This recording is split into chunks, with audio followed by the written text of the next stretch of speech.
মনোরম প্রকৃতিতে গড়ে উঠেছে আদর্শ দ্বীনি বিদ্যাপীঠ দারুল উলুম ঢাকা, যেখানে মমতার পরশে আমলি পরিবেশে গড়ে তোলা হচ্ছে আগামীর যোগ্য আলেম ও আলোকিত মানুষ।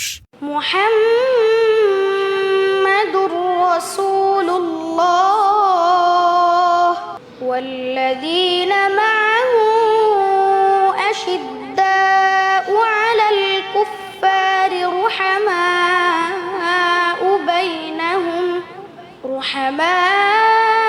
বাইনাহুম তারাহুম রুকআন সুজ্জাদান ইয়াবতাগুনা ফাদলাম মিনাল্লাহি ওয়া রিদওয়ানা।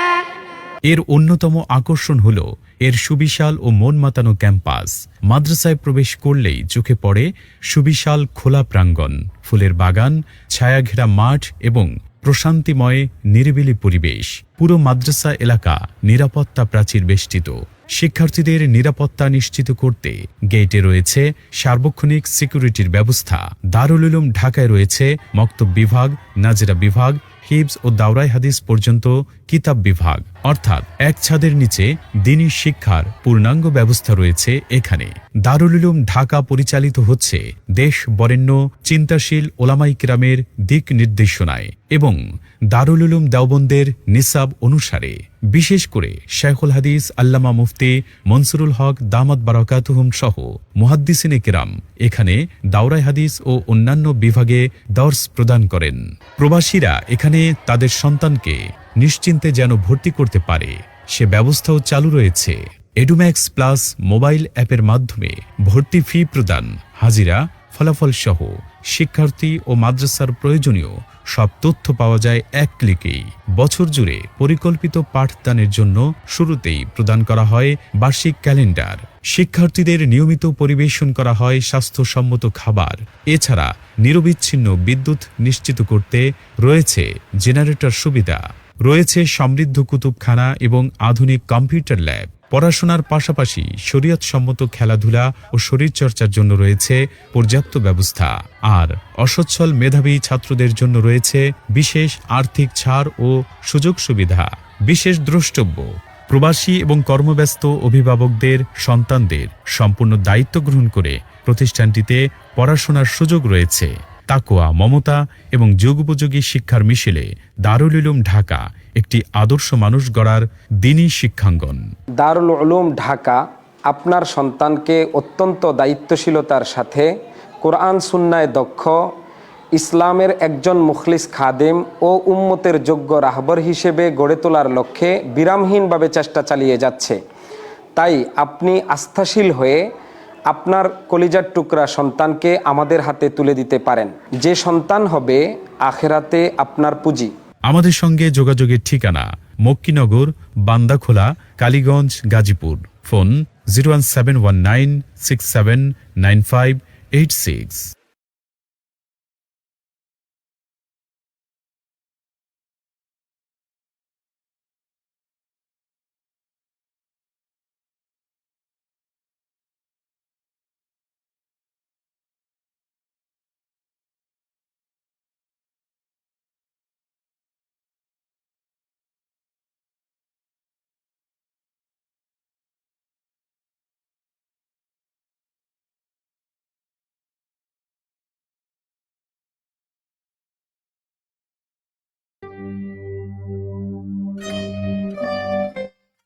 আসসালামু আলাইকুম, স্বাগত জানাচ্ছি ঢাকা FM 90.4-এ। সিফাত হাজির হয়ে গেছি আপনার সাথে এবং আমাদের রমজানের বিশেষ এই আয়োজন, যেটি পুরো রমজান জুড়েই কিন্তু আপনি আয়োজনটি পেয়ে যাবেন। আয়োজনটি হচ্ছে ইসলামী প্রশ্ন উত্তর আপনার জিজ্ঞাসা, সৌজন্যে দারুল উলুম ঢাকা, কালীগঞ্জ, গাজীপুর।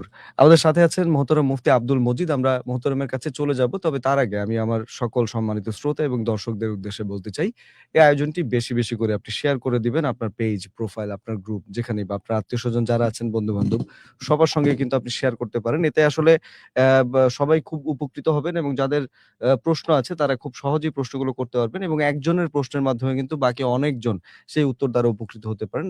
এটা আমাদের একটা দিনই দায়িত্ব। আমার সকল সম্মানিত শ্রোতা এবং দর্শকদের বলতে চাই, আমাদেরকে আপনি প্রশ্নটি পাঠাতে পারেন যে নম্বরটিতে। নম্বরটি হচ্ছে 01841904904 904। আমি আবারও বলছি 01841904904 এবং আপনি চাইলে আমাদের ফেসবুকের ফ্যান পেজে কিন্তু লিখতে পারেন অবশ্যই কমেন্ট আকারে আমাদের লাইভের নিচে। আমাদের ঠিকানাটি হচ্ছে facebook.com/I love ঢাকা FM। আবারও বলছি facebook.com/I love ঢাকা FM। অনেক, অনেক ধন্যবাদ যারা যুক্ত হয়ে গেছেন ইতোমধ্যে এবং বাকি সবাইকে অবশ্যই আমন্ত্রণ জানাবেন আরকি আমাদের আয়োজনটি দেখার জন্য সরাসরি। আমাদের সঙ্গে আছেন মোহতারাম মুফতি আব্দুল মজিদ। আসসালামু আলাইকুম মোহতারাম। আপনি কেমন আছেন? প্রথমত এটা জানতে চাইবো এবং আপনার গুরুত্বপূর্ণ তথ্যও জানতে চাইবো আজকে প্রথমেই। ওয়ালাইকুম আসসালাম রহমতুল্লাহি ওয়া বারাকাতুহু নাহমাদুহু ওয়া নুসাল্লি আলা রাসূলিহিল কারীম আম্মা বাদ। ইতিমধ্যে আমাদের সিফাত ভাই আমাদের দর্শক ও শ্রোতাবৃন্দকে স্বাগত জানিয়ে ফেলেছেন। জি। সেজন্য আমি নতুন করে আর সময় নষ্ট করতে চাচ্ছি না। আজকে একটা গুরুত্বপূর্ণ বিষয় নিয়ে আলাপ করব। আশা করি শ্রোতারা মনোযোগের সাথে শুনবেন। ইনশাআল্লাহ এটা আমাদের দ্বীনের লাইনে একটা বড় উপকারী বস্তু হবে। সেটা হচ্ছে পৃথিবীতে বিরাজমান রাজনীতি এবং অর্থনীতিতে ক্ষমতাবান প্রভাবশালী লোকেরা যাদেরকে আমরা এক শব্দে পশ্চিমা দুনিয়া বলি আরকি। পশ্চিমা দুনিয়ার সাথে ইসলামের মৌলিক যে কনসেপ্ট গুলোতে মতভেদ আছে, সেই কনসেপ্ট গুলোর ভিতরে একটা কনসেপ্ট হচ্ছে যে মানুষের পরিচয়টা কি? অর্থাৎ মানুষ কি পরিচয়ে পরিচিত? ইসলামের কাছে মানুষের পরিচয় হচ্ছে যে মানুষ এই জমিনের ভাড়াটিয়া। জমিনের মধ্যে ঠিক একটা ভাড়াটিয়া যেমন বাড়ির মালিকের অধীনে তার বাসায় থাকে, পৃথিবীতে মানুষ একজন ভাড়াটিয়া হিসাবে বসবাস করছে। মালিক হচ্ছে মহান আল্লাহ তাআলা। এই জমিনের মালিক আল্লাহ, মানুষ ভাড়াটিয়া। পশ্চিমা দুনিয়ার কাছে মানুষের পরিচয় ভিন্ন। সেটা হচ্ছে পশ্চিমা দুনিয়া মনে করে মানুষ এই জমিনের মালিক। মানুষ এই জমিনের মালিক। আচ্ছা, তো দুটো কনসেপ্ট হলো। একটা কনসেপ্ট হচ্ছে মানুষের পরিচয় হচ্ছে মানুষ এই জমিনের মালিক, আর ইসলামের কাছে পরিচয় হচ্ছে ইসলাম বলছে যে মানুষ হচ্ছে এই জমিনের ভাড়াটিয়া।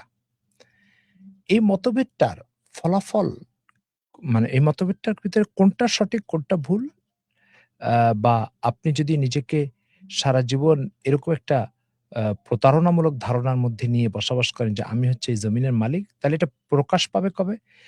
যেদিন আপনার সমস্ত অর্থবিত্ত ব্যয় করে আপনি বেঁচে থাকার আমরণ চেষ্টা চালিয়ে যাবেন, কিন্তু তারপর আপনাকে ঘাড় ধরে ধাক্কা দিয়ে জমিন থেকে বিদায় দিয়ে দেওয়া হবে। সেদিন আপনার পরিচয় উন্মোচিত হবে যে মালিক হলে তো ইচ্ছামতো থাকতে পারতাম, চলে গেলাম, তাহলে তো আর মালিক হলাম না, ভাড়াটিয়াই তো হয়ে গেলাম। সুতরাং আপনার সব প্রচেষ্টা, গত করোনার টাইমে একজন দেশের প্রখ্যাত এক শিল্পপতি, তার ব্যাপারে জানতে পেরেছিলাম যে সেই শিল্পপতি আপনার শেষমেশ যখন জানলো যে করোনাতে সে মারাই যাবে, তো ডাক্তারকে বলেছে যে আমার সব সম্পদ আছে, এই সম্পদের একটা অংশ আপনাদেরকে দিয়ে দিব, আপনারা আমাকে আরো কিছুদিন বাঁচার ব্যবস্থা করে দেন। তো ডাক্তাররা বলেছে বাকিটা আল্লাহর হাতে, আমাদের হাতে নাই। তো বিষয়টা হচ্ছে যে আপনি যদি এই জমিনের মালিক হবেন, তাহলে আপনার আরেকজনের কাছে থাকার জন্য আকুতি জানাতে হবে কেন? আকুতি তো জানায় ভাড়াটিয়া। মালিক কেন তার বাড়িতে থাকার আকুতি জানাবে? জি। তো বোঝা গেল যে আপনাকে বাড়ির মালিক বলে আপনাকে একটা প্রতারণামূলক ধারণা আপনার অন্তরে গেঁথে দেওয়া হয়েছে। বাস্তবে আপনি হচ্ছেন ভাড়াটিয়া। সুতরাং আপনার আগমনটা আপনার ইচ্ছার অধীনে নয়, আর আপনার বিদায়টা আপনার ইচ্ছার অধীনে নয়। তো পশ্চিমা দুনিয়া আজীবন মানুষকে প্রতারণার মধ্যে রেখে যাচ্ছে যে মানুষ হচ্ছে এই জমিনের মালিক। জীবন চলার পথে এই দুটো কনসেপ্টের দুটো ভিন্ন প্রভাব প্রকাশ পেয়েছে। সেটা কি আমি আপনাকে একটু খুলে বলি। আপনি যখন ভাড়াটিয়া হবেন, তখন আপনাকে বাড়ির মালিকের হক ও পাওনা পরিশোধ করতে হবে। আর আপনি যখন বাড়ির মালিক মনে করবেন নিজেকে, তখন তো আপনার কারোর হক পরিশোধ করার কোনো প্রশ্ন আসে না, কারণ আপনি তখন পাওনাদার, হকদার। তো আপনি জমিনের মধ্যে আছেন, তো জমিনের মালিক হচ্ছেন আল্লাহ তাআলা। ইসলাম বলছে যেহেতু তুমি ভাড়া থাকো এখানে, তো এখানে এই জমিনের মালিক আল্লাহ তাআলা, তার পাওনা পরিশোধ করে চলো। আর আল্লাহ তাআলার পাওনার সমষ্টিকে ইবাদত বলা হয়। তো একজন ব্যক্তি যখন ইবাদত করে, তখন সে এই জমিনের মালিকের পাওনা পরিশোধ করে। পশ্চিমা দুনিয়ার কনসেপ্ট যেহেতু মানুষই মালিক এটার, তো পশ্চিমা দুনিয়ার ডিকশনারিতে ইবাদত শব্দ নাই। তারা মনে করে আমি মালিক, আমি আবার কার জন্য ইবাদত করব? জি। তো পশ্চিমা দুনিয়ার ইবাদত না থাকার একটা কারণ হচ্ছে মৌলিক একটা কনসেপ্টের পার্থক্য। সেই কনসেপ্টটা হচ্ছে সে মনে করছে আমি এটা পৃথিবীর মালিক। তো যখন পৃথিবীর মালিক আমি, তাহলে মালিককে তো কারোর পাওনা পরিশোধ করতে হয় না। এই জন্য পশ্চিমা দুনিয়ার লাইফ স্টাইলের ভিতরে ইবাদত বলতে কিছু নাই। দ্বিতীয় নম্বর বিষয়, আহ, পশ্চিমা দুনিয়ার কাছে আখিরাতের জবাবদিহিতা বলতে তাদের ডিকশনারিতে কোনো শব্দ নাই। কেন? জি। তার কারণ হচ্ছে মালিক আবার কার কাছে জবাবদিহি করবে? জবাবদিহি তো করবে অধীনস্থ ব্যক্তি। তো সে তো তাকে অধীনস্থ মনেই করে না। সে মনে করে আমি মালিক। এই জন্য তাদের ডিকশনারিতে জবাবদিহিতা, আখিরাতে পুনরুত্থান এগুলো নাই। ইসলাম যেহেতু বলছে যে তুমি যেহেতু অধীনস্থ আর মালিক হচ্ছেন মহান আল্লাহ তাআলা, সুতরাং তোমাকে তার পাওনা পরিশোধ করতে হবে, তার হুকুম মানতে হবে, তার আদেশ নিষেধ মানতে হবে। যদি যদি তুমি না মানো তাহলে এটার জন্য একটা জবাবদিহিতা আছে। জি। তো বিষয়টা হলো কি? বিষয়টা হচ্ছে ইবাদত, আখিরাতের বিচার। এই বিষয়গুলো আজকের পশ্চিমা দুনিয়ার লাইফস্টাইলে তাদের জীবনের ডিকশনারিতে না থাকার মৌলিক পার্থক্যটা এখানে না। পার্থক্য হচ্ছে মৌলিক আরেকটা জায়গায়। সেটা হচ্ছে মানুষের পরিচয় কি? পশ্চিমা দুনিয়া বলছে মানুষ হচ্ছে পৃথিবীর ভাড়াটিয়া, এই মালিক। আর ইসলাম হচ্ছে মানুষ হচ্ছে পৃথিবীতে ভাড়াটিয়া, এটার মালিক হচ্ছেন আল্লাহ তাআলা। এবার চলুন কোরআনের একটা আয়াতে আমরা বিষয়টা একটু বোঝার চেষ্টা করি। আল্লাহ তাআলা বলছেন, ওয়াইদ ক্বালা রাব্বুকা লিল মালাইকাতি ইন্নী জাইলুন ফিল আরদি খলিফা। আল্লাহ তাআলা বলছেন যে আমি ফেরেশতাদেরকে বললাম যে আমি জমিনের ভিতরে আমার প্রতিনিধি তৈরি করব। প্রতিনিধি কে হয়? এবিসি একটা কোম্পানি। ঢাকা থেকে তাদের কার্যক্রম পরিচালনা করছে। রংপুরে তাদের একটা ব্রাঞ্চ বা শাখা আছে। ওই শাখার যিনি তত্ত্বাবধান করেন তিনি ঢাকার মূল যে কেন্দ্রীয় অফিস বা সেন্ট্রাল অফিস, সেই সেন্ট্রাল অফিসের প্রতিনিধি। আর প্রতিনিধি বসের অধীনে হয়ে থাকে। তো আল্লাহ তাআলা বলছেন আমি মানুষকে আমার প্রতিনিধি বানাবো। তার মানে আমি হচ্ছি সেন্ট্রাল পারসন। হুম। আর মানুষ হচ্ছে আমার প্রতিনিধি। তাহলে প্রতিনিধি কি করবে? বসের অধীনে থাকবে। থাকবে। তাহলে বস হচ্ছে মালিক, প্রতিনিধি হচ্ছে তার অধীনস্থ। তো আল্লাহ তাআলা ফেরেশতাদেরকে ১ম মানুষ সৃষ্টি করার আগে বলছেন, আমি দুনিয়াতে আমার প্রতিনিধি সৃষ্টি করব, মানে আমার অধীনস্থ তৈরি করব। তো এই ১ম মানব সৃষ্টির ১ম যাত্রাতেই জি। আল্লাহ তাআলা বলে দিলেন, মানুষ কিন্তু আমার প্রতিনিধি। সে স্বয়ংসম্পূর্ণ নয়, স্বাধীন নয়। কোন প্রতিনিধি কেন্দ্রীয় পার্সনের থেকে স্বাধীন হয় না কখনো। জি।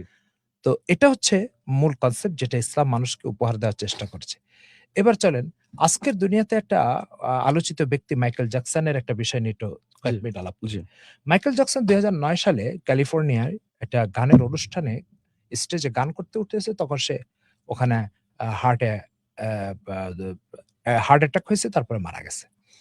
মাইকেল জ্যাকসন যখন ক্যালিফোর্নিয়াতে গানের স্টেজে উঠবে, উঠে গান শুরু করবে তখনই তার বুকে ব্যথা, বুকে ব্যথা। তারপরে তাকে নিয়ে যাওয়া হলো হসপিটালে, সে মারা গেল। মাইকেল জ্যাকসনের লাইফস্টাইল সম্পর্কে রিসেন্টলি একটা প্রবন্ধে আমি দেখলাম যে সেখানে লিখছে যে সে ২৫ বছর বয়স থেকে ১২ জন স্পেশালিস্ট ডাক্তার ২৪ ঘন্টা তার তত্ত্বাবধানে রাখতো। জি। এবং সে এক ফোঁটা পানিও পান করত না ওটাকে ল্যাবরেটরিতে পরীক্ষা করা ছাড়া। আরো বিস্ময়ের বিষয় হচ্ছে তার লাইফস্টাইল হচ্ছে সে একটা বিছানার রুমে থাকতো, সেই রুমের বেডের অবস্থা ছিল যে রিমোট দিয়ে এটাকে উঁচু করা যেত, নিচু করা যেত, ঘোরানো যেত। রিমোট দিয়ে সে জানলার পর্দা লাগাতো, বন্ধ করত। এই ধরনের লাইফ সে বিলাসবহুল লাইফ সে পার করত। সে বলে বেড়াতো আমি ১৫০ বছরের হায়াত চাই। প্রশ্ন হচ্ছে যে সে বেঁচে থাকার এই সব উপায় উপকরণ, বেঁচে থাকার এই সব উপায় উপকরণ সে তার আশপাশে সেট করলো। সেই সেট করার পরে সে সেই লাইফস্টাইলে চলাফেরা করত। ১৫০ বছরের হায়াতের প্রত্যাশী ব্যক্তি ৫০ বছরের মাথায় তাকে চলে যেতে হলো। প্রশ্ন হচ্ছে বোঝা গেল তার ডাক্তার এবং তার এই বিলাসবহুল জীবন, তার জীবনযাত্রার এই সমস্ত উপায় উপকরণ মোটেও মূল মালিকের হাত থেকে ভাড়াটিয়াকে বাঁচাতে পারবে না। ভাড়াটিয়া জি। যদি মালিক যদি ধাক্কা দিয়ে বের করে দিতে চায়। রাইট। তো মালিক যখন ধাক্কা দিয়ে বের করে দিয়েছে তখন তার ডাক্তার, তার এই বিলাসবহুল আড়ম্বর জীবনযাত্রা এগুলো কোনো কিছুই মূল মালিকের হাত থেকে রক্ষা করতে পারেনি। কিন্তু পশ্চিমা দুনিয়া তাকে আজীবন বুঝাইছে কি? পশ্চিমা দুনিয়া তাকে আজীবন বুঝাইছে তুমি জমিনের মালিক। আজকে সে বুঝতে পারল যে এতদিন আমি ভুল বুঝের ভিতরে ছিলাম। জি। কারণ আমি থাকার ইচ্ছা করছি, চলে যাচ্ছি। মালিক বের করে দিলে ভাড়াটিয়ার ইচ্ছা অকার্যকর এবং নিষ্ক্রিয় হয়ে যায়। রাইট। সে নিষ্ক্রিয় একটা চিন্তা নিয়ে সে দুনিয়া থেকে চলে গেল। আর বুঝে গেল যে পশ্চিমা দুনিয়া আজীবন আমার সাথে প্রতারণা করে এসেছে এবং আমাকে প্রতারণামূলক একটা কনসেপ্টের মধ্যে দিয়ে, একটা স্বপ্নের মধ্যে দিয়ে আমার জীবন পার করেছে। যেই প্রতারণার উন্মোচনটা আমার মৃত্যুর দিন হলো। তো আসুন প্রিয় দর্শক ও শ্রোতাবৃন্দ আমরা এই কথাগুলো বুঝার চেষ্টা করি যে আসলে আমি এই জমিনের ভিতরে মালিক নয়, ভাড়াটিয়া। মাইকেল জ্যাকসন যেভাবে মৃত্যুর দিন বুঝেছে, কোরআন ও সুন্নাহ আপনাকে ১ম দিন বোঝানোর চেষ্টা করেছে। জি। তাই কোরআন ও সুন্নাহ থেকে এই কনসেপ্টটা ১ম দিন উপহার নিয়ে আজীবন প্রতারণা থেকে বেঁচে নিজেকে বাস্তব রিয়েলিটি যে পরিচয় আমি একজন গোলাম, আমি একজন ভাড়াটিয়া, আল্লাহ হচ্ছে প্রকৃত মালিক এবং কর্তা। এই অনুভূতি লালন করে যাওয়ার চেষ্টা করে আল্লাহ তাআলা তৌফিক দান করেন। যে যেখানে আছেন খুব বেশি শেয়ার করে দিবেন। আপনার শেয়ারের দ্বারায় মানুষের হুঁশ ফিরে আসতে পারে। পশ্চিমা দুনিয়া যে প্রতারণা ছড়িয়ে দিচ্ছে সারা দুনিয়াতে, মানুষকে জমিনের মালিক ভাবাচ্ছে। এই প্রতারণার থেকে উদ্ধারের মুক্তির জন্য আমাদের এই অনুষ্ঠান শুনতে হবে, প্রচার করতে হবে, অন্যের কাছে পৌঁছে দিতে হবে। আল্লাহ তাআলা সেই তৌফিক আপনাকে দান করেন। জি। আমিন। অনেক ধন্যবাদ মোহতারাম, এবং আমি আমার সম্মানিত শ্রোতা দর্শকদের বলতে চাই আপনারা কিন্তু অবশ্যই প্রশ্ন করতে পারেন। যে নম্বরটি হচ্ছে 01841904904 এবং চাইলে ফেসবুকের ফ্যান পেজে আপনি আমাদের ভিডিও নিচে কমেন্ট আকারে আপনার প্রশ্নটি পাঠাতে পারেন facebook.com/iloveDhakaFM। এবং আপনি শুনছেন এবং চলছে যে আয়োজনটি হচ্ছে ইসলামী সওয়াল জবাব, আপনার জিজ্ঞাসা, সৌজন্যে দারুল উলুম ঢাকা, কালীগঞ্জ, গাজীপুর। সাথে আছেন মোহতারাম মুফতি আব্দুল মজিদ, এবং আমি সকলের প্রশ্নগুলো মোহতারামের কাছে পৌঁছে দেওয়ার আগে আপনাকে জানাতে চাই, সেটা হচ্ছে ঢাকার অদূরে দারুল উলুম ঢাকা গাজীপুরের কালীগঞ্জের মক্কিনগরে গড়ে উঠেছে একটি আদর্শ দ্বীনী শিক্ষা প্রতিষ্ঠান। যত্নশীল পরিবেশে এখানে গড়ে তোলা হচ্ছে আগামীর যোগ্য আলেম ও আলোকিত মানুষ। এই মাদ্রাসায় আপনার সন্তানের জন্য রয়েছে সুবিশাল ক্যাম্পাস, খেলার মাঠ, নিরাপত্তা বেষ্টিত এলাকা, স্বাস্থ্যসম্মত খাবার ও 24 ঘন্টা বিদ্যুৎ সুবিধা।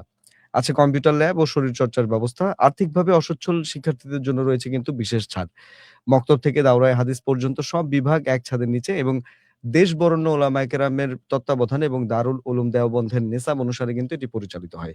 প্রবাসীরাও নিশ্চিন্তে নিজের সন্তানকে কিন্তু এখানে ভর্তি করাতে পারেন, এবং একটি অ্যাপের মাধ্যমে এডুম্যাক্স প্লাস আরকি মোবাইল অ্যাপের মাধ্যমে এক ক্লিকেই যাবতীয় তথ্য যেমন ফি, হাজিরা, ফলাফল ও অন্যান্য তথ্য কিন্তু আপনি পেয়ে যাচ্ছেন।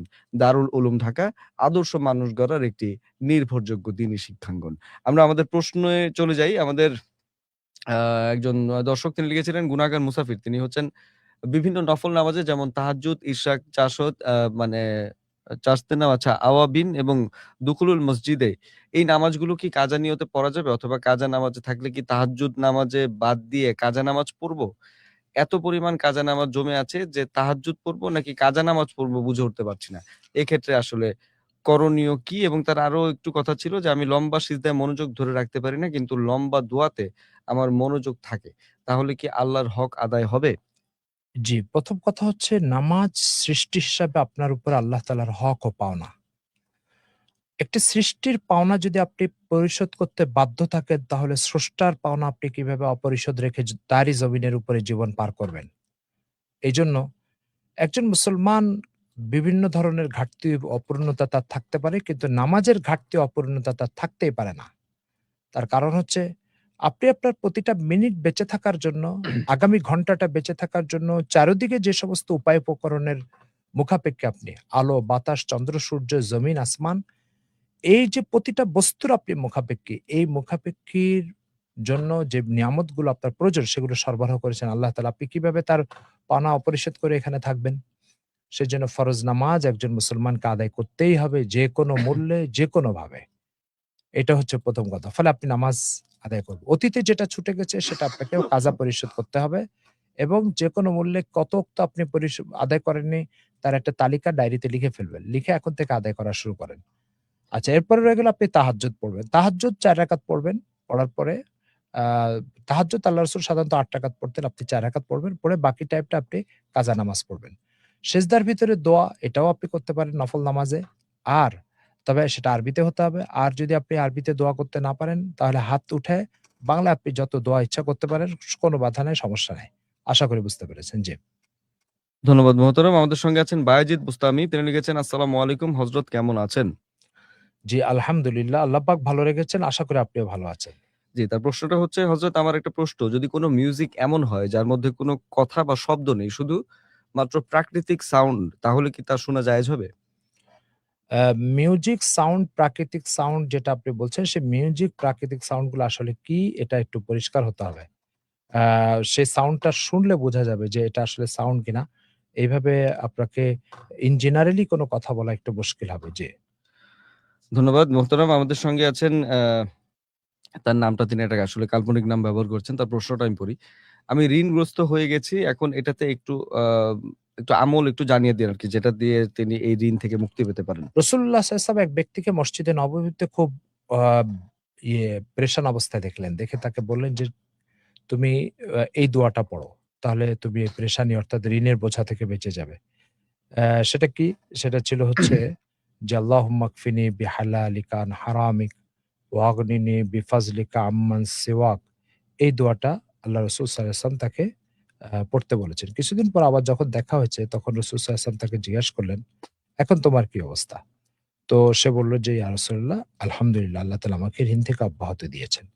এইভাবে আপনি এই দোয়াটা মুখস্থ করে প্রতি ফরজ নামাজের পরে পড়লে আশা করি আপনি এই দুঃসময় দুর্দিন থেকে রক্ষা পাবেন। জি। ইনশাআল্লাহ। আমাদেরকে লিখেছেন রিমা চট্টগ্রাম থেকে। তিনি লিখেছেন সালাম জানিয়েছেন এবং কোন আমল করলে আল্লাহর কাছে ন্যায় বিচার পাবো একটু বলবেন? আন আল্লাহ তাআলার কাছে ন্যায় বিচার এটা সৃষ্টি হিসাবে আপনার হক। এবং আল্লাহ তাআলা কারোর হক নষ্ট করেন না। সেজন্য আপনার ন্যায় বিচার আল্লাহ তাআলা অবশ্যই করবেন। কিন্তু আপনি যদি কারো জুলুমের শিকার হন, কোন ব্যক্তির জুলুমের শিকার হন, সেই জুলুম আ বা সেই জালিমের হাত থেকে বাঁচার জন্য আপনি এই দোয়াটা প্রতিনিয়ত করতে পারেন। রব্বানা লা তুসাল্লিত আলাইনা মান লা ইয়ারহামনা ওয়া লা ইয়াখাফুক। হে আল্লাহ, আপনি ওই ব্যক্তিকে আমাদের উপরে চাপিয়ে দিয়েন না, যে আপনাকে ভয় পায় না এবং আমাদের উপরে অনুগ্রহ করে না। এই দোয়াটা আপনি প্রতিনিয়ত পড়তে পারেন। জি। জি, আনান আমাদেরকে লিখেছিলেন যে, আমার প্রশ্ন হলো গোসল করলে কি অজু করতে হবে? দেখুন, অজুর ২ টো দৃষ্টিকোণ। একটা হচ্ছে অজু দ্বারা আপনার ইবাদত শুদ্ধ হওয়া, এটা একটা পার্ট। আরেকটা হচ্ছে অজুর দ্বারা আলাদা একটা সওয়াব আছে, সে সওয়াব প্রাপ্তি। আপনি যদি অজু দ্বারা শুধুমাত্র আপনার ইবাদতকে শুদ্ধ করার প্রশ্নে যান, তাহলে গোসল করার দ্বারাই অজু হয়ে যায়। আপনি পুকুরে গোসল করে আসছেন, ডুব দিয়ে আসছেন, অজু হয়ে যাবে। তবে নাকে পানি আর কুলি করা এই ২ টো কাজ অতিরিক্ত যুক্ত করতে হবে। কিন্তু এটার দ্বারা নামাজ শুদ্ধ হবে, কোরআন তেলাওয়াত ও জায়েজ হয়ে যাবে। কিন্তু এটার দ্বারা আপনি অজুর আলাদা একটা সওয়াব আছে, এই সওয়াব পাবেন না। এই সওয়াবটা পেতে হলে আপনাকে অবশ্যই আপনাকে আলাদাভাবে অজু করতে হবে। ওই অজুতে আপনি সওয়াব পাবেন এবং এটা গোসলের আগে করতে হবে। জি। জি, আমাদেরকে রানী প্রশ্ন করেছিলেন হাতীবান্ধা থেকে। তিনি লিখেছিলেন, "আসসালামু আলাইকুম।" ওয়ালাইকুম আসসালাম। আমার একটা ছোট্ট প্রশ্ন, রোজা অবস্থায় বমি করলে কি রোজা ভেঙে যাবে নাকি? বমির বমির একটা অবস্থা হচ্ছে স্বাভাবিক কিছু বমি চলে আসে। এটার দ্বারা রোজা ভাঙে। কিন্তু কেউ যদি ইচ্ছা করে মুখ ভর্তি করে বমি করে তখন এটা রোজার জন্য ক্ষতিকারক, রোজা ভেঙে যাবে। সেভাবে গতকালকে আমাদের জি। একজন গত বৃহস্পতিবার একজন শ্রোতা প্রশ্ন করেছিলেন যে, নাকের যে ময়লা এবং হুম, যে কফ আছে এগুলো যদি কেউ কোনো কারণে গিলে খেয়ে ফেলে তাতে রোজা ভেঙে যাবে কিনা? জি, তো নাকের ময়লা এবং কফের ২ টা অবস্থা। একটা অবস্থা হচ্ছে স্বাভাবিকভাবে আসলো আর নিজে আবার গলা দিয়ে পেটে চলে গেল। এটাতে রোজার কোনো ক্ষতি হবে না। কিন্তু কেউ যদি এগুলোকে মুখে জমা করে, বড় করে, দীর্ঘক্ষণ রেখে তারপরে এটা খেয়ে ফেলে, তাহলে এটার দ্বারা রোজা ক্ষতিগ্রস্ত হবে। জি। জি। ধন্যবাদ। আশা করি এই প্রশ্নটা আসলে অনেকেরই থাকে। আশা করি যে এই প্রশ্নের উত্তরের মাধ্যমে অনেকেই উপকৃত হবেন এবং আপনি একটু বেশি করে শেয়ার করে দিবেন আমাদের এই লাইভটি, আয়োজনটি। আয়োজনটির নাম হচ্ছে ইসলামী প্রশ্ন ও উত্তর আপনার জিজ্ঞাসা। সৌজন্যে দারুল উলুম ঢাকা, কালীগঞ্জ, গাজীপুর এবং আমাদের সঙ্গে কিন্তু মোহতারাম আছেন মুফতি আব্দুল মজিদ। আমরা তার কাছ থেকে উত্তরগুলো জেনে নেয়ার চেষ্টা করছি। আমাদেরকে প্রশ্ন আরো করেছিলেন হচ্ছে মোহাম্মদ আশরাফুল ইসলাম। আসসালামু আলাইকুম হুজুর, আশা করি ভালো আছেন। আমার প্রশ্ন হলো, হাদিস থেকে আমরা জানতে পারি রমজানে শয়তান বন্দী থাকে। তারপরেও মানুষ গুনাহে লিপ্ত হয় কেন? আ জি, ওলামা ইকরামের ২ টো কারণ বলেছেন।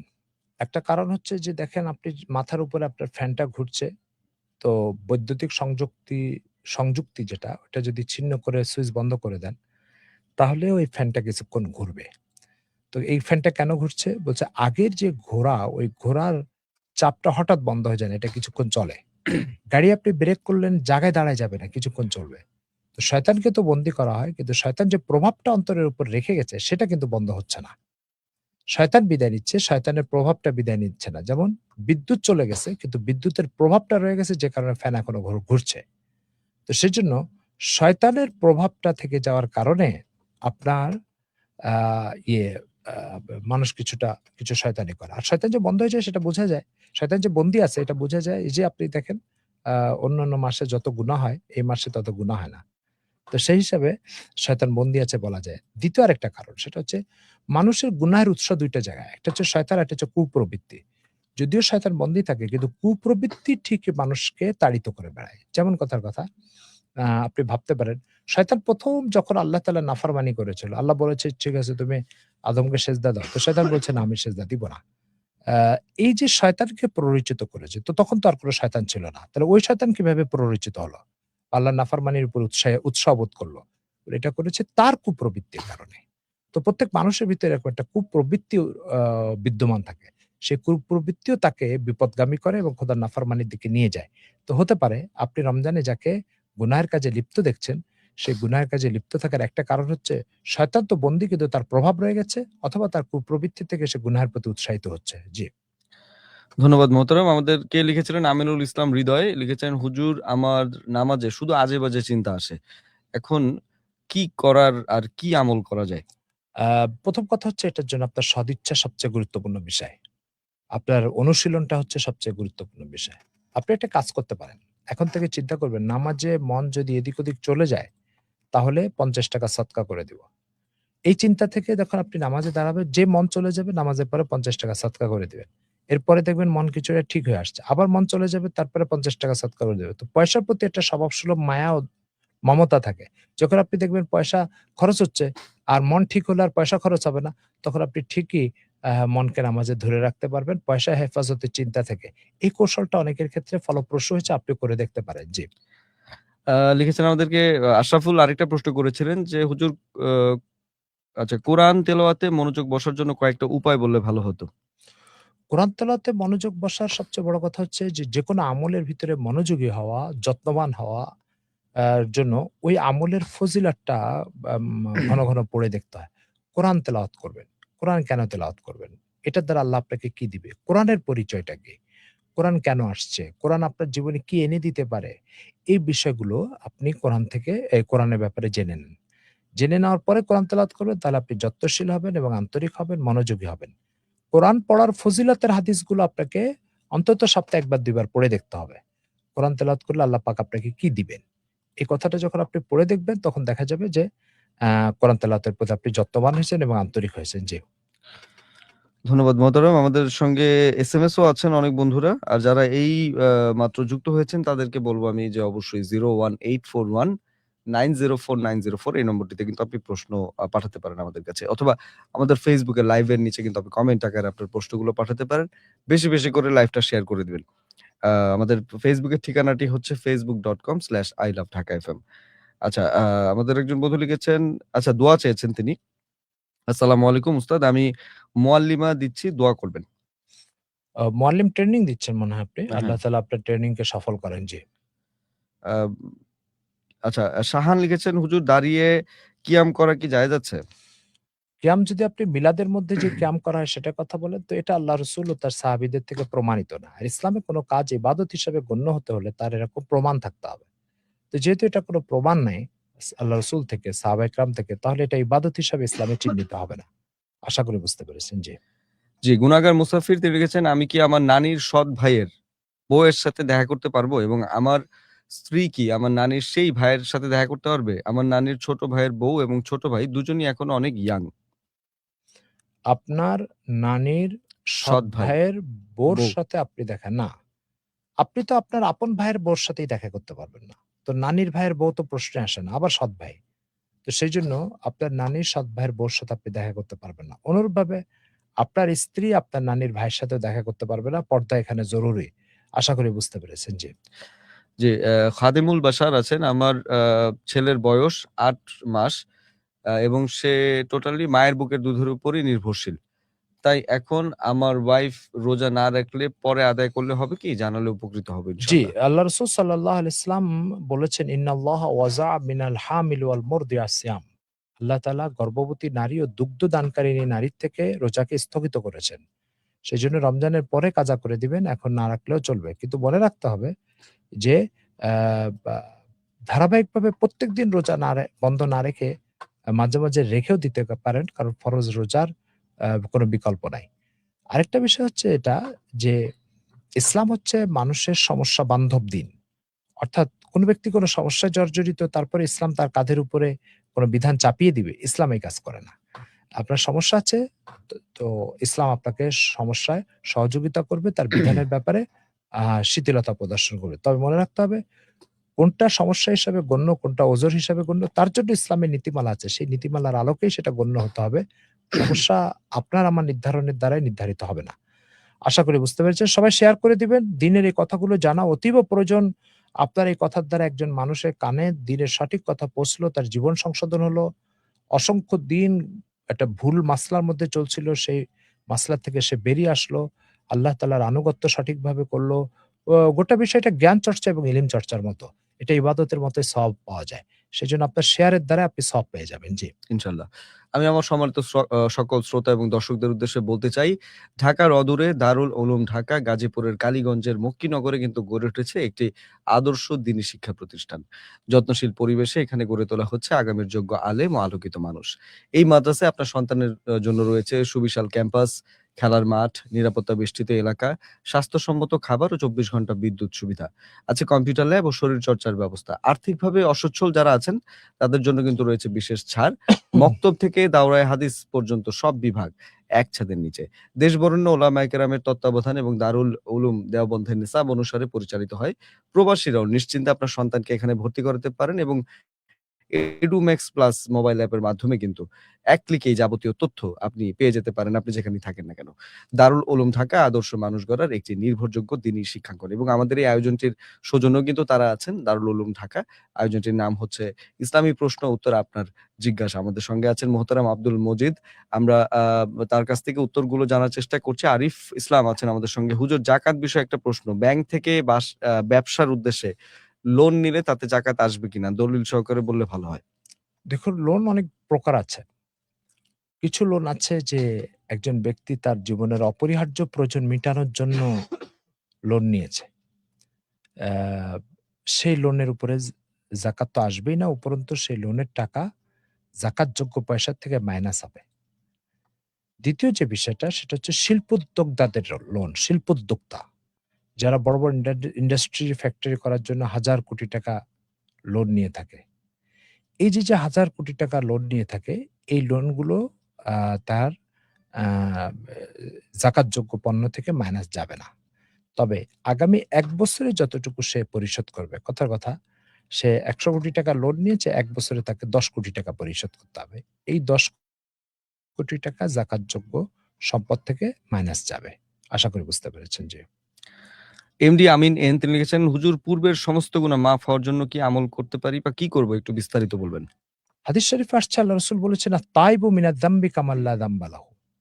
কেউ যদি গুনাহ থেকে তওবা করে, তা কেমন যেন তার কোনো গুনাহই নাই। তো তওবা হচ্ছে গুনাহকে মিটিয়ে দেওয়ার জন্য সবচেয়ে শক্তিশালী মাধ্যম এবং ওয়ে। তো আপনি তওবার কাজটা করতে পারেন। এই তওবার মাধ্যমে আপনার পিছনের সব গুনাহ আল্লাহ তাআলা মাফ করবেন। তওবার ভিতরে ৩ টা জিনিস আছে। অনুতপ্ততা, ২য় নম্বর আগামীতে গুনাহ না করার অঙ্গীকার, আর সাথে আল্লাহ তাআলার কাছে লজ্জিত হয়ে ২ রাকাত নামাজ আপনি পড়বেন। এই ৩ টা জিনিস হচ্ছে তওবার সমষ্টি। জি। ধন্যবাদ মোহতারাম। আমাদের সঙ্গে আছেন আব্দুল্লাহ শেখ। তিনি লিখেছেন, যদি নফল রোজা থাকি, আ গোসল ফরজ হলে কি করণীয়? গোসলের ফরজ তো ৩ টি আর রোজা তো নফল। আ জি, নফল রোজা থাকলেও আপনি ফরজ গোসল করতে পারেন। কোন সমস্যা নেই। ফরজ গোসল নফল রোজার জন্য মোটেও প্রতিবন্ধক নয়। ২য় যে বিষয়টা সেটা হচ্ছে যে আ ফরজ গোসলের সময় গড় করে কুলি করতে হয়, তখন আপনি স্বাভাবিক কুলি করলেই চলবে। জি। জি, বায়েজিদ বোস্তামি তাকে জিজ্ঞেস করেছিলেন যে আসলে কি ধরনের শব্দ কথা কি তিনি বলতে চেয়েছেন। তো তিনি জানিয়েছেন যে যেমন হালকা বৃষ্টির শব্দ, ঝর্ণার শব্দ, এমন শব্দ দিয়ে যদি আসলে কোন মিউজিক হয়। আ শুধু বৃষ্টির শব্দ আর শুধু ঝরনার শব্দ, এটা আ মিউজিক নয় বা এটাকে হারাম আ মিউজিক বলা যাবে না। আপনি এটা আ ব্যাপারে ইসলামে শিথিলতা আছে। কিন্তু বাদ্যযন্ত্রের মাধ্যমে যে মিউজিকটা আসে, সেই মিউজিকটা ইসলামে হারাম। জি। জি, আমাদেরকে লিখেছেন আলিফ। তিনি লিখেছেন, আসসালামু আলাইকুম ওয়া রাহমাতুল্লাহ। কেমন আছেন প্রিয় শায়েখ আমার? আমার প্রশ্ন হচ্ছে, আমরা মার্কেটের মসজিদে এশার নামাজ জামাতে পড়ি আর বাসায় গিয়ে ৩ জনে মিলে তারাবির জামাত করি। অথবা বাসায় গিয়ে এশার জামাত করি, তারপরে তারাবির জামাত করি। তাহলে কি আমাদের নামাজ তারাবি হবে প্রিয় শায়েখ আমার? জি, তারাবি হবে। তবে আপনি বেতেরের নামাজটা তারাবির আগে পড়বেন না। বাসায় যেয়ে যখন তারাবি পড়বেন, তারপরে যেয়ে বেতেরের নামাজটা পড়বেন। আশা করি বুঝতে পেরেছেন। জি। জি, আমিনুল ইসলাম হৃদয় লিখেছেন, হুজুর আমার ভাই বিদেশে বসে বিয়ে করবে। এখন সে কি ভিডিও কলে কবুল বলবে? ভিডিও কলে ইসলামে বিবাহ জায়েজ নেই এবং বিবাহর এটা কোনো অনুমোদিত পন্থা বা পদ্ধতি নয়। আপনার ভাইকে বলবেন সেটা হচ্ছে যে সে দেশে একজন উকিল নিযুক্ত করবে, একটা প্রতিনিধি বানাবে। সে প্রতিনিধিকে পাওয়ার দিবে যে তুমি আব্দুল করিমের মেয়ে জাইনাবের সাথে আমাকে বিয়ে করায় দাও। এবার সেই প্রতিনিধি যে তার অনুপস্থিতিতে আব্দুল করিমের সাথে কথা বলবে এবং একটি আকদের মজলিস করবে। সেই মজলিসের মধ্যে আ আপনার প্রতিনিধি যে সে আব্দুল করিমকে বলবে, "আমার মক্কেল" মনে করেন তার নাম সুলতান। "আমার মক্কেল সুলতান ৳১,০০,০০০ দেনমোহরে আপনার মেয়ে জাইনাবকে বিয়ের প্রস্তাব করছে। আপনি কি কবুল করলেন?"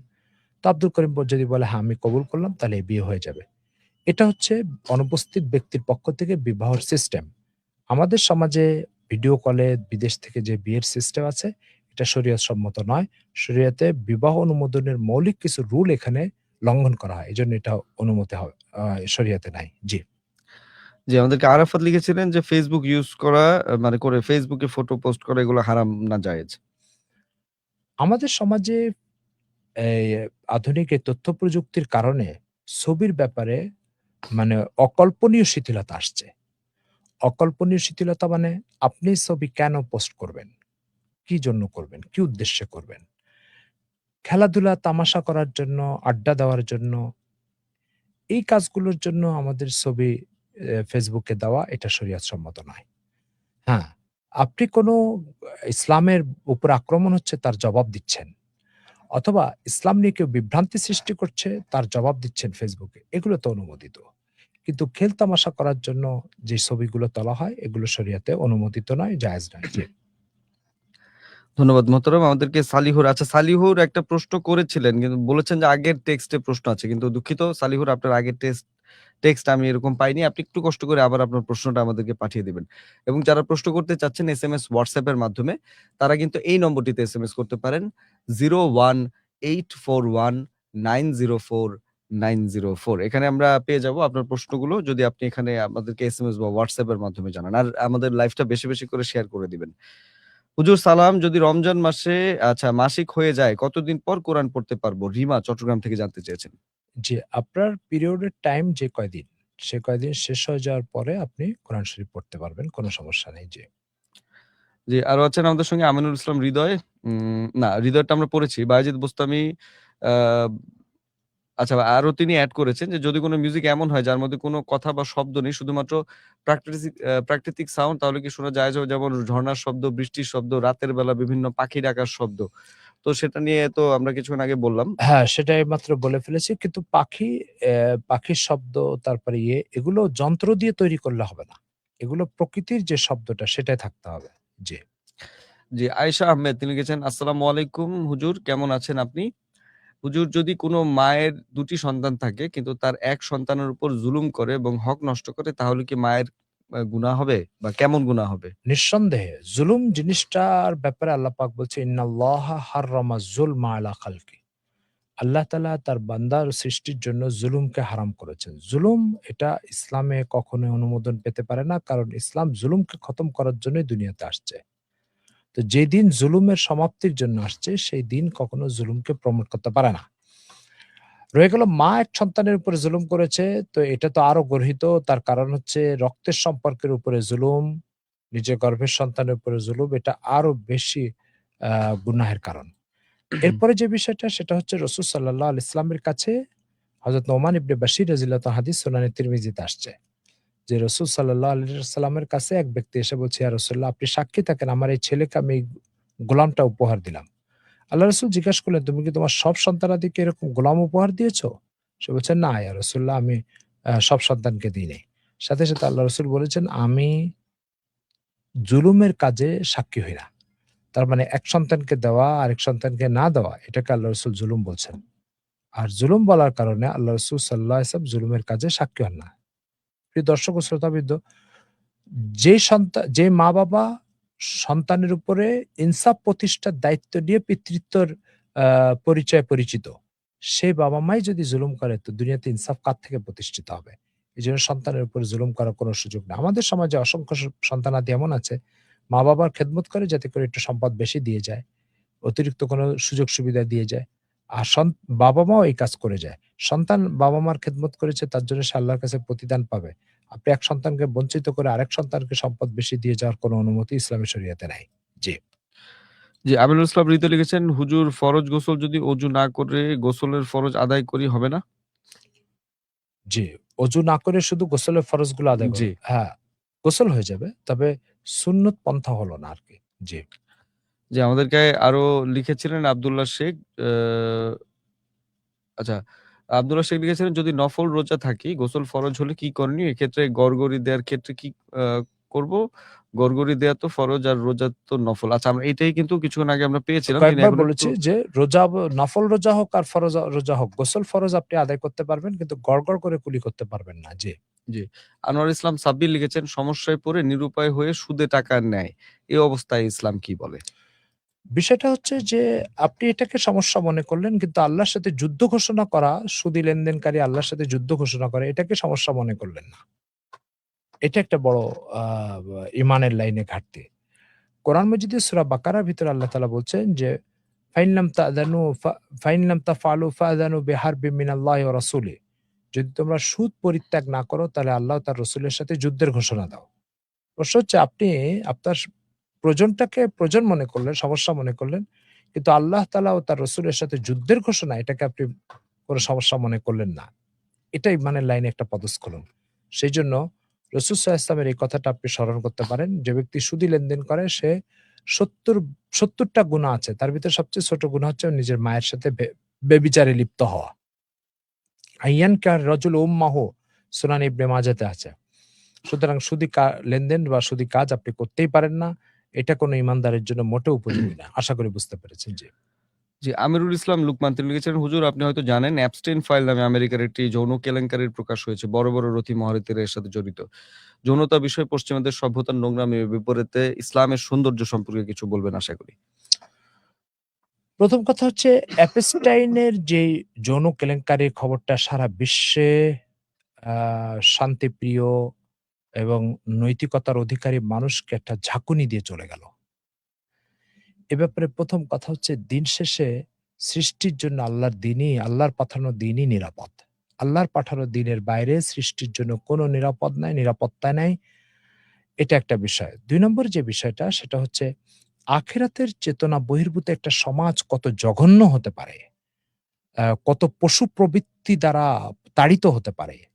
আখিরাতের চেতনা থেকে মুক্ত একটি সমাজ আ বা কতটা হিংস্র হতে পারে, নোংরা হতে পারে। এটা চোখে আঙ্গুল দিয়ে দেখিয়ে দিয়ে গেল। তৃতীয় যে বিষয়টা সেটা হচ্ছে যে আ বা পশ্চিমা দুনিয়ার মানবাধিকার, মানবতাবোধ, ব্যক্তি স্বাধীনতা, ব্যক্তির অধিকার এই সমস্ত বিষয়ে যে ফেরিগুলো করে বেড়াইছে, এ যাবৎকাল আমাদের সামনে আমরা তা দেখতে পেয়েছি। সেই ফেরি করা বা সেই আপনার হকারির আ বা বাস্তবতা কি সেটা আমাদেরকে পরিষ্কার করে দিয়েছে।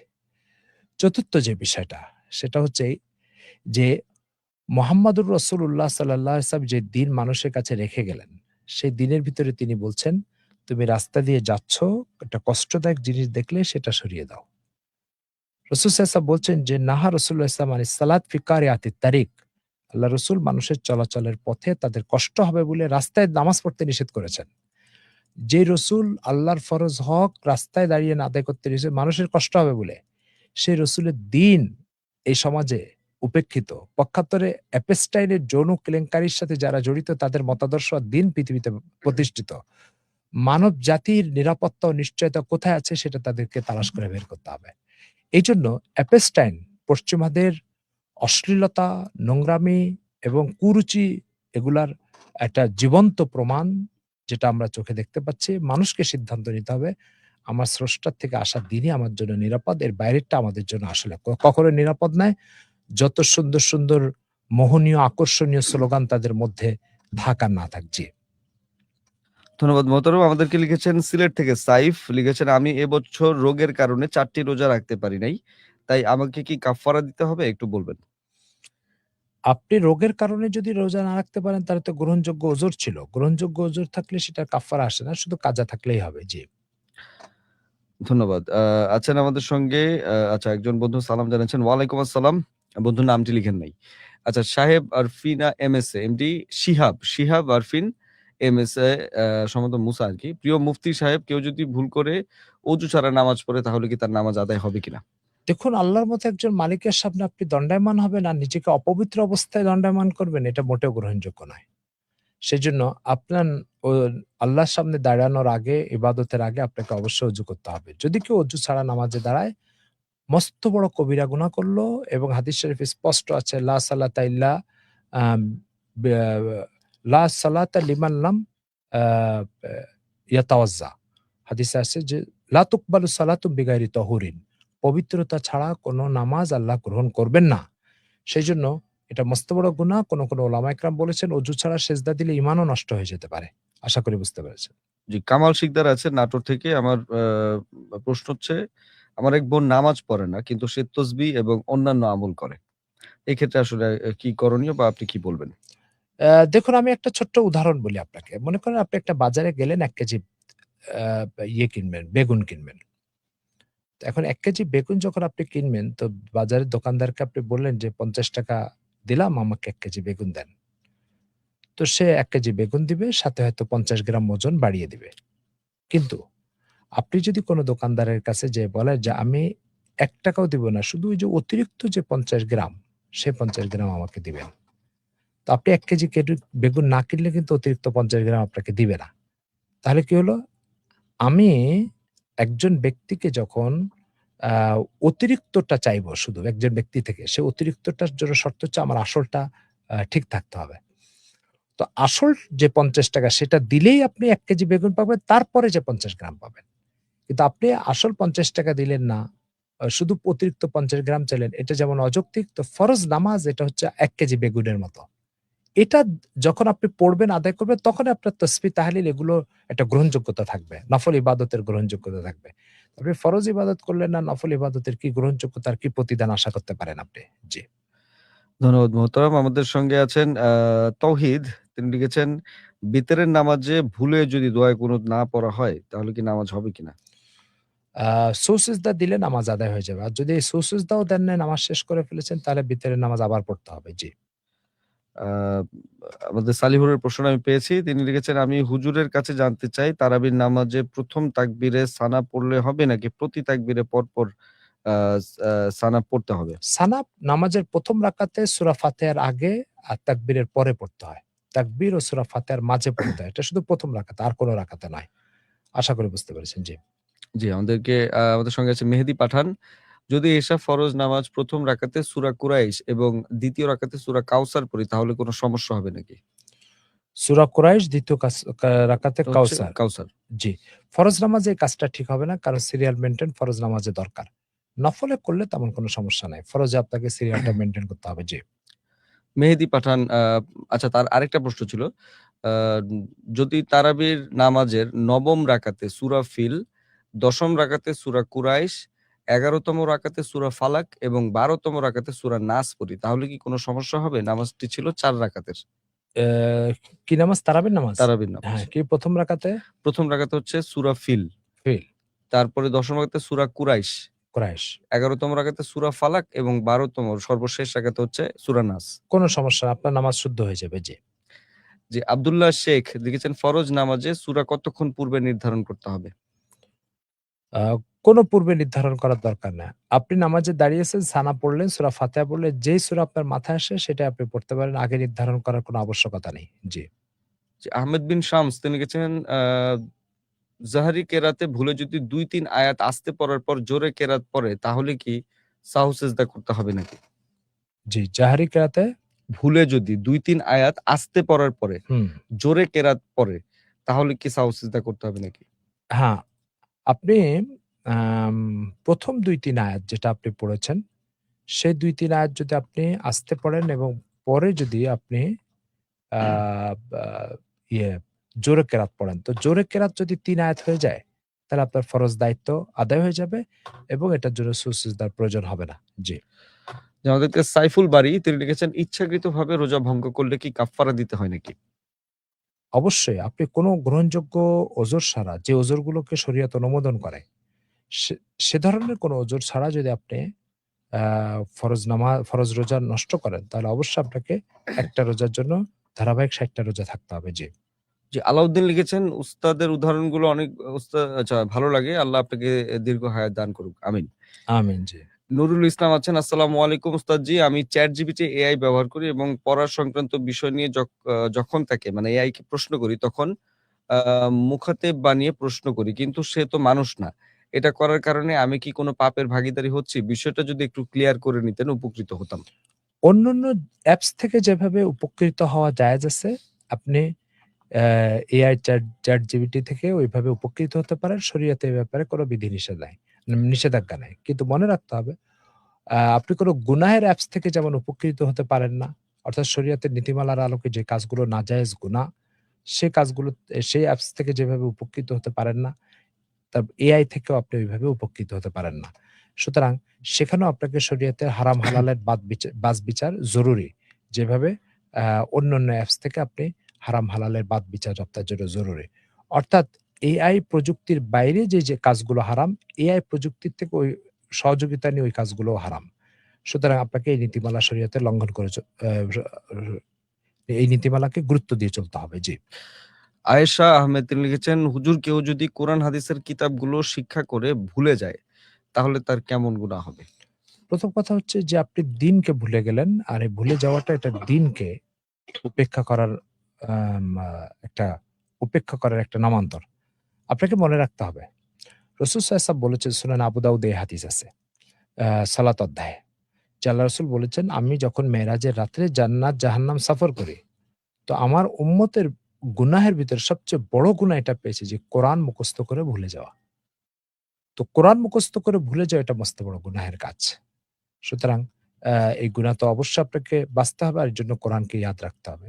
ইলমের অন্যান্য অধ্যায়গুলো ভুলে যাওয়া, তার আন্তরিকতার অভাবে যদি ভুলে যায় তাহলে সে এর জন্য অপরাধী। আর যদি চেষ্টা সত্ত্বেও ভুলে যায় তাহলে তো সেটা আল্লাহ তাআলার কাছে সে ক্ষমা পাবে। জি। জি, অজু ব্যতীত কুরআন পড়লে কি সওয়াব হবে নাকি? না, অজু ব্যতীত কোরআন শরীফ পড়া যাবে না। আ স্পর্শ করা যাবে না। আর স্পর্শ করা ছাড়া আপনি মুখস্থ পড়তে চান, তার জন্য অজু অপরিহার্য নয়। জি। জি। আমাদেরকে লিখেছিলেন যে মানে জুমার দিনে খুতবা না শুনলে কি জুমার নামাজ সহি হবে নাকি? দেখুন, জুমা শুদ্ধ হওয়ার যে শর্তগুলো, সেই শর্তগুলোর একটা শর্ত হচ্ছে খুতবা হতে হবে। খুতবা যদি না হয় তাহলে জুমা আবার আদায় করতে হবে। আর রয়ে গেল খুতবা শোনা, তো খুতবা শোনা ওয়াজিব। কেউ যদি না শুনে সে মস্ত বড় গুনাহগার হবে। এমনকি আল্লাহ রাসূল বলেছেন, খুতবা চলাকালীন টাইমে একজন আরেকজন চুপ করো এই কথাটাও বলতে পারবে না। জি। আশা করি বুঝতে পেরেছেন যে কত গুরুত্বপূর্ণ বিষয়। জি। জি, আমাদেরকে একজন বন্ধু লিখেছিলেন মেহেরিন, তিনি লিখেছিলেন যে নারীদের নাক ফোরানোর ব্যাপারে আসলে ইসলাম কি বলে? নারীদের নাক ফোঁড়ানো, কান ফোঁড়ানো এগুলো শরীয়তে জায়েজ। এবং এগুলো আল্লাহর সৃষ্টির বিকৃতি বলে ইসলামে গণ্য নয়। সেজন্য কোন নারী যদি নাক ফোঁড়ায়, কান ফোঁড়ায়, এটা শরীয়ত অনুমোদন করে, কারণ গহনা ব্যবহার শরীয়তে অনুমোদিত। আশা করি বুঝতে পেরেছেন। জি। জি, একজন জানতে চেয়েছে মোহতারাম, দোয়া কবুল হওয়ার বিশেষ কিছু মুহূর্ত এবং আলামত। দোয়া কবুল হওয়ার কিছু বিশেষ মুহূর্ত হাদিস শরীফে আসছে, যেমন সফরের অবস্থায় দোয়া কবুল হয়। এরপর আপনার জুলুমের শিকার যখন কোনো ব্যক্তি হয় তখন তার দোয়া কবুল হয়। এরপর আপনার আ শুক্রবারে কোনো একটা টাইম আছে যে টাইমে বান্দা যে দোয়া করে সেটা কবুল হয়। অধিকাংশ ওলামা ইকরামের বক্তব্য অনুযায়ী সেটা আসর থেকে মাগরিব। এরপরে আপনার বা বা কোরআন তেলাওয়াতের পরে দোয়া কবুল হয়, ফরজ নামাজের পরে দোয়া কবুল হয়, তাহাজ্জুদের সময় দোয়া কবুল হয়। এগুলো হচ্ছে দোয়া কবুলের মোক্ষম সময়। আর দোয়া কবুলের আলামত হচ্ছে এটা যে ব্যক্তি দোয়ার ভিতরে এতটাই মনোযোগ তার স্থির হইছে যে সে মনে করছে যে আল্লাহ তাআলার কাছে চেয়েছে তিনি দিবেন। তো ইয়াকিনের এই দৃঢ়তা আর মনোযোগ আসা, এটা দোয়া কবুলের একটি আলামত। হযরত জাকারিয়া আলাইহিস সালাম আল্লাহ তাআলার কাছে সন্তান চেয়েছেন এমন টাইমে যখন তার স্ত্রী ছিল বন্ধ্যা। কিন্তু তা সত্ত্বেও তিনি সন্তান চেয়েছেন, আল্লাহ পাক তাকে সন্তান দিয়েছেন। ওয়া কানাত ইমরাতি আকিরান ফাহাব লি মিন লাদুনকা ওয়ালিয়্যা। জি। জি, মোহতারাম, আমরা একেবারেই শেষের আজকের আয়োজনে। আ তো আমি আমার সকল শ্রোতা দর্শকদের উদ্দেশ্যে বলতে চাই, আয়োজনটি কিন্তু আপনি পুরো রমজান জুড়েই এই বিকেল ৩টা থেকে ৪টা পর্যন্ত আপনি অবশ্যই লাইভ পেয়ে যাবেন। শুক্রবার ব্যতীত। শনি থেকে বৃহস্পতিবার প্রতিদিন লাইভ পাবেন। শুক্রবার দিন আপনাদের যে প্রশ্নগুলো আমরা মিস করে ফেলি বা সময়ের কারণে দিতে পারি না, সেই প্রশ্নগুলো নিয়ে এবং বিশেষ আরো আলাপ নিয়ে কিন্তু শুক্রবারের আয়োজনগুলি সাজানো হয়। তো আপনার কাছে অনুরোধ থাকবে যে প্রতিদিনের যে আয়োজনটি হচ্ছে সেই আয়োজনটি বেশি, বেশি করে শেয়ার করে দেয়া। আগামী দিনে আবারও লাইভে কথা হবে। তবে যেতে, যেতে আমরা মোহতারামের কিছু কথা শুনে তারপর বিদায় নিব। দেখুন, আম আল্লাহ রাসূল সাল্লাল্লাহু আলাইহি ওয়াসাল্লাম আল্লাহর পক্ষ থেকে সিলেক্টেড একটি ব্যক্তি, যা মানব জাতির জন্য নমুনা হিসাবে পাঠানো হয়েছে। সুতরাং আল্লাহ রসুল সাল্লাহ আসলাম ইবাদতের ভিতরে আমাদের জন্য নমুনা, ইবাদতের বাইরেও আমাদের জন্য নমুনা। কিন্তু জানেন, আমরা ইবাদতের ভিতরে তো আল্লাহ রসুলকে নমুনা হিসাবে অনুসরণ করি, ইবাদতের বাইরে তাকে নমুনা হিসাবে অনুসরণ করি না। যেমন একটা ছোট্ট উদাহরণ বলি আপনাদেরকে। একজন ব্যক্তি, তার বস বিদেশ যাবে, তাকে এয়ারপোর্টে গাড়ির থেকে নামায় দিয়ে চলে আসলো। আসার পরে সে বিভিন্ন যাত্রী নিয়ে চলে আসলো, বা প্রত্যেকের কাছ থেকে ভাড়া নিল। তাহলে বসকে ১ কোটি টাকা দামের গাড়িতে নামাই দিয়ে এবার ১ কোটি টাকা দামের গাড়িতে সে লোকাল গাড়ির মতো যাত্রী উঠানো শুরু করলো। আমি দেখলাম মাত্র ২০ টাকায় আমি একটা দামি গাড়িতে উঠতে পারছি। তারপর আমি উঠে গেলাম সে গাড়িতে। উঠে আমি নেমে গেলাম আমার গন্তব্যে। কিন্তু জানেন, রাসূল সাল্লাল্লাহু আলাইহি ওয়াসাল্লাম বলেছেন, ওই ব্যক্তি প্রকৃত মুমিন নয় যে নিজের জন্য একটা ভালোবাসে, পছন্দ করে, অপরের জন্য আরেকটা পছন্দ করে। তো আমি আমার ১ কোটি টাকা দামের গাড়িতে লোকাল গাড়ির মতো যাত্রী উঠাবো, এটা তো আমি পছন্দ করব না। কিন্তু আরেকজনের গাড়িতে অন্যায়ভাবে উঠানো হচ্ছে, আমি সেটাতে উঠে বসলাম এবং সেই সুবিধা নিলাম। তো রাসূল সাল্লাল্লাহু আলাইহি ওয়াসাল্লামের বক্তব্য অনুযায়ী এটা ঈমানের দাবির পরিপন্থী। তাহলে রাসূল সাল্লাল্লাহু আলাইহি ওয়াসাল্লাম কিন্তু আমাদের জন্য এখানে একটা নমুনা। কি নমুনা? আমি যেটা পছন্দ করি না, অন্যের জন্য সেটা পছন্দ করতে পারি না। আমার গাড়িতে লোকাল যাত্রী উঠানো হবে, এটা আমি পছন্দ করি না। তো অন্যের গাড়িতেও লোকাল যাত্রী উঠানো হবে, এটাও আমার পছন্দ করা উচিত নয়। আসুন আমরা এই সমস্ত ক্ষেত্রে রাসূল সাল্লাল্লাহু আলাইহি ওয়াসাল্লামের রেখে যাওয়া আদর্শকে অনুসরণ করি। এই বলে আজকে শেষ করছি। আবার ইনশাআল্লাহ আপনাদের সাথে এর পরে দেখা হবে। জি। আসসালামু আলাইকুম।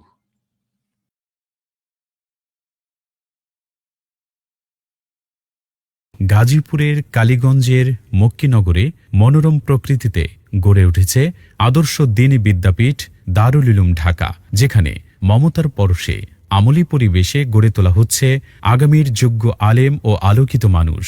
মুহাম্মাদুর রাসূলুল্লাহ ওয়াল্লাযীনা মা'হু আশিদ্দাউ আলাল কুফফারি রুহামাউ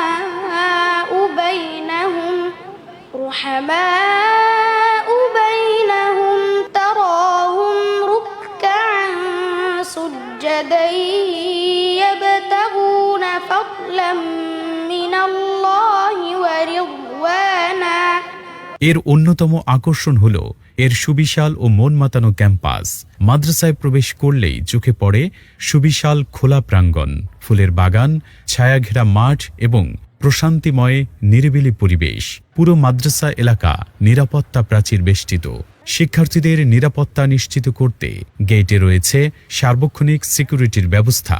দারুল উলুম ঢাকায় রয়েছে মক্তব বিভাগ, নাজেরা বিভাগ, হিফজ ও দাওরাই হাদিস পর্যন্ত কিতাব বিভাগ, অর্থাৎ এক ছাদের নিচে দ্বীনি শিক্ষার পূর্ণাঙ্গ ব্যবস্থা রয়েছে এখানে।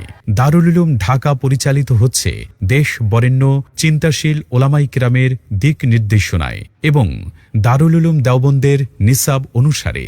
বিশেষ করে শাইখুল হাদিস আল্লামা মুফতি মনসুরুল হক দামাত বারাকাতুহুম সহ মুহাদ্দিসিনে কেরাম এখানে দাওরাই হাদিস ও অন্যান্য বিভাগে দর্স প্রদান করেন। প্রবাসীরা এখানে তাদের সন্তানকে নিশ্চিন্তে যেন ভর্তি করতে পারে সে ব্যবস্থাও চালু রয়েছে।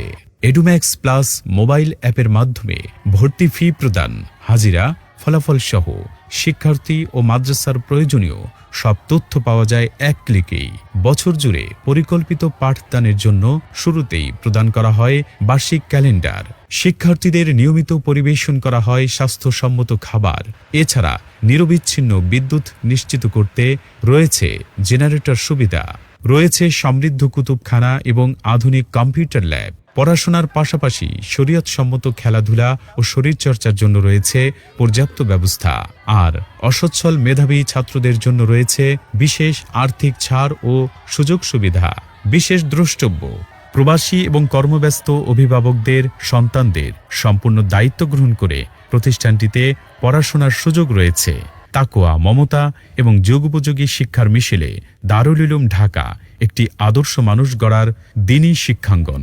দারুল উলুম ঢাকা আপনার সন্তানকে অত্যন্ত দায়িত্বশীলতার সাথে কোরআন সুন্নায় দক্ষ, ইসলামের একজন মুখলিস খাদেম ও উম্মতের যোগ্য রাহবর হিসেবে গড়ে তোলার লক্ষ্যে বিরামহীনভাবে চেষ্টা চালিয়ে যাচ্ছে।